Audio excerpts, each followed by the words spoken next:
Solve using the zero factor property. 3x squared minus 7x plus 4 equals 0. To use the zero factor property, we want to factor the non-zero side.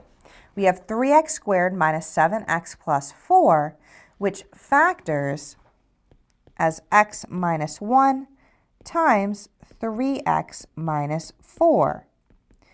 And we have that that is equal to 0.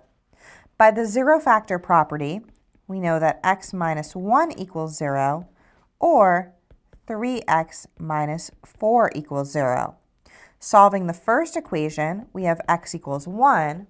Solving 3x minus 4 equals 0 for x, we have 3x equals 4, and then we divide both sides of the equation by 3 to get x is equal to 4/3.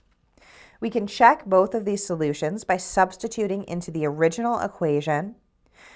When we substitute 1 for x, we have 3 minus 7 plus 4, which is equal to 0.